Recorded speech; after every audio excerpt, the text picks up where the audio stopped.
Thiruvananthapuram medical കോളേജിൽ നിന്നും മരുന്നുകൾ മോഷണം പോയത് ഡബിൾ ലോക്കറിൽ വെക്കേണ്ട മരുന്നുകൾ.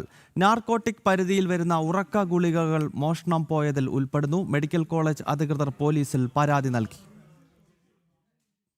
തിരുവനന്തപുരം മെഡിക്കൽ കോളേജിൽ നിന്ന് നാർക്കോട്ടിക് വിഭാഗത്തിൽ ഉൾപ്പെടുന്ന ഉറക്കമരുന്നുകളാണ് മോഷണം പോയത്.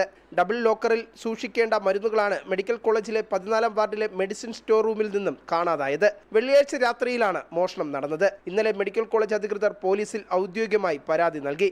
ആദ്യം മരുന്നുകൾ നഷ്ടമായ വിവരം ശ്രദ്ധയിൽപ്പെട്ട നഴ്സുമാരാണ് സെക്യൂരിറ്റി വിഭാഗത്തെ വിവരം ധരിപ്പിച്ചത്.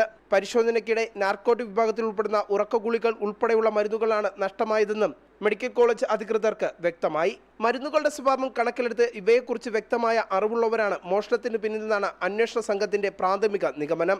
ലഹരി ഉപയോഗിക്കുന്നവരോ അല്ലെങ്കിൽ ഇത്തരം മരുന്നുകൾ അനധികൃതമായി കൈവശപ്പെടുത്താൻ ലക്ഷ്യമിട്ട സംഘമോ ഇതിന് പിന്നിലുണ്ടെന്ന സാധ്യതയും പോലീസ് പരിശോധിക്കുന്നു. സംഭവവുമായി ബന്ധപ്പെട്ട് മെഡിക്കൽ കോളേജിലെ നഴ്സുമാർ ഉൾപ്പെടെയുള്ള ജീവനക്കാരിൽ നിന്നും പോലീസ് വിവരങ്ങൾ ശേഖരിച്ചു വരികയാണ്. സ്റ്റോർ റൂമിന്റെ സുരക്ഷാ സംവിധാനങ്ങൾ, താക്കോൽ കൈകാര്യം ചെയ്യുന്ന ജീവനക്കാർ എന്നിവരിൽ നിന്നും പോലീസ് മൊഴി രേഖപ്പെടുത്തും.